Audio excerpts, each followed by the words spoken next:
Est-il permis d'utiliser le préservatif dans le mariage? Dans certaines églises, c'est interdit. Comme il fut un temps, l'église catholique, ils étaient contre ça. Mais vous voyez, vous n'avez pas des femmes et des enfants, vous interdisez des choses. Vous voyez, c'est terrible, quoi. Les autres domaines n'ont été mon côté.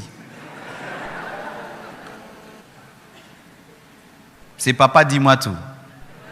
Voici moi ce que je crois. Amen. Je sais que des fois, quand un homme de Dieu a le courage de dire ses convictions, ça lui crée des problèmes par des pasteurs hypocrites qui, eux, cachent ce qu'ils pensent et laissent les autres dire très haut ce qu'ils aimeraient qu'eux disent, mais ils ne le disent pas. Je n'ai pas un verset biblique contre un préservatif. Je n'ai pas un verset. Parce que celui qui s'oppose au préservatif, qui donne le verset. Le verset qui est donné contre le préservatif, c'est l'onanisme. Ils disent que Onan, quand il couchait avec la femme de son frère qui était décédé, refusant de lui donner une sémence, répandait sa sémence par terre.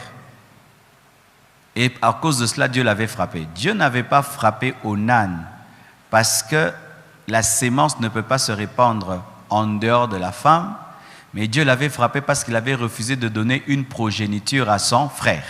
Parce qu'en ces temps-là, dans la coutume, si ton frère meurt sans laisser une descendance, tu épouses sa femme et les enfants que tu auras seront ses enfants. Lui, il a refusé.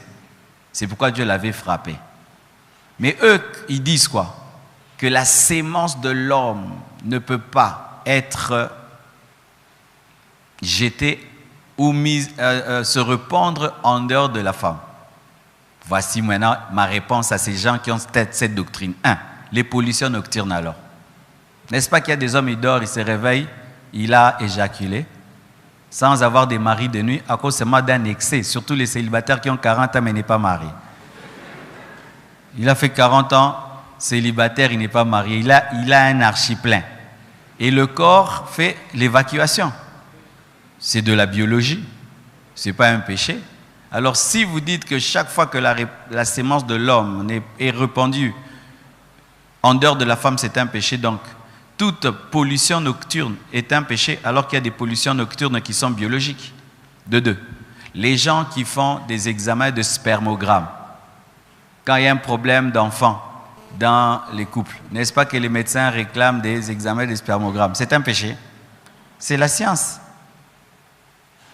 Ok? Alors, les gens qui utilisent le préservatif dans le mariage, c'est pourquoi? Ils évitent d'avoir des enfants non désirés. Parce que Dieu ne t'appelle pas à avoir une équipe de football, ni une tribu de Juda, les 12 tribus d'Israël. Entre avoir des enfants que tu ne sais pas nourrir et avoir 2 enfants que tu peux nourrir, je préfère avoir 2 enfants que je peux nourrir que 50 que Dieu a donné quand Nzamba paie si tu sois. Nzamba paie ça rende ni papa y explique nga. Si yo muto lukakati. Un couple qui utilise le préservatif, pour ma part, dans le couple, dans le mariage, je ne trouve pas le péché. Mais des païens, plutôt des célibataires qui utilisent le préservatif, c'est mauvais parce que vous utilisez pour ne pas avoir des grossesses en dehors du mariage. Ça, c'est le péché. Amen. Hein? Les célibataires ne doivent pas avoir des relations intimes et donc ne doivent même pas utiliser le préservatif. Mais dans le couple, si un couple utilise le préservatif parce qu'ils évitent des enfants non désirés, je n'ai pas de verset biblique contre vous. Parce que Dieu nous a aussi donné l'intelligence. Amen. Hein? Dieu nous a aussi donné l'intelligence, ça fait partie d'un don de Dieu. Alors, mais dans le domaine du préservatif, il faut savoir ceci. Il y a des hommes qui n'aiment pas le préservatif parce qu'ils trouvent que ça diminue le plaisir. Ils ont l'impression que leur femme devient comme une prostituée. Ils trouvent que le plaisir, il y a comme une séparation entre leur femme.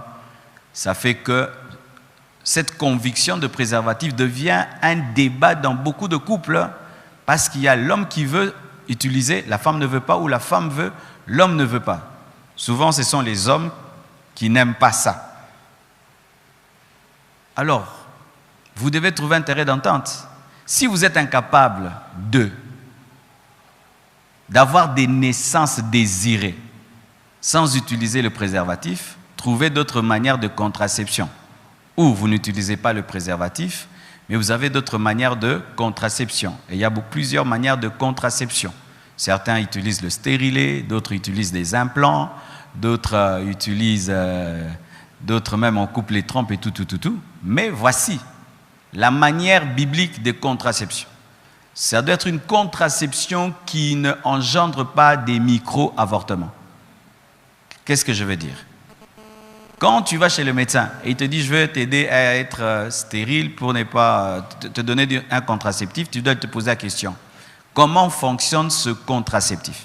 S'il te dit « ce contraceptif va commencer à tuer l'œuf qui est formé par la fécondation », non. Parce que là, ce sont des avortements, parce que même quand l'enfant a 1 jour, c'est déjà un enfant. Mais si c'est une contraception qui empêche la fécondation, c'est-à-dire l'œuf n'est pas formé, il n'y a pas de péché parce qu'il n'y a pas d'avortement, c'est l'intelligence, c'est comme on va à l'hôpital. Ce n'est pas parce qu'on a dit vous imposerez les morts malades et seront guéris qu'on ne peut pas aller à l'hôpital, n'est-ce pas? Alors il faudrait que tu causes avec le médecin qui veut appliquer la contraception.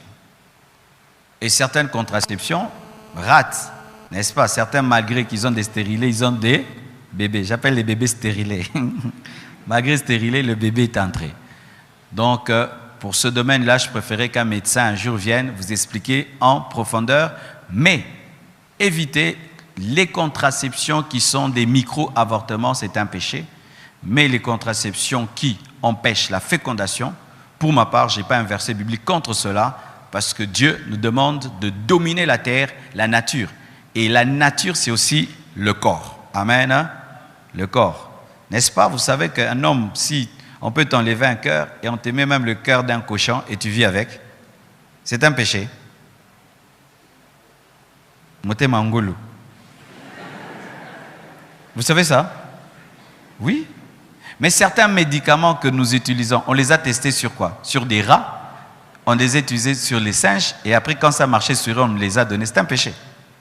Non. Ce n'est pas parce qu'on est chrétien qu'on doit être borné. Amen, hein? La chaise sur laquelle tu es assis, ce n'est pas Dieu qui l'a créée, c'est un homme. Mais tu écoutes la parole dans la paix. Alléluia. Donc, c'est cela en matière de préservatif. Tout dépend de conviction. Si vous êtes convaincu d'utiliser, utilisez. Si l'un est convaincu, l'autre pas, trouvez une autre méthode. Amen. Et utilisez de bonne qualité aussi, parce que d'autres sont de mauvaise qualité. Tu penses que c'est fort, ça c'est trou, et c'est parti.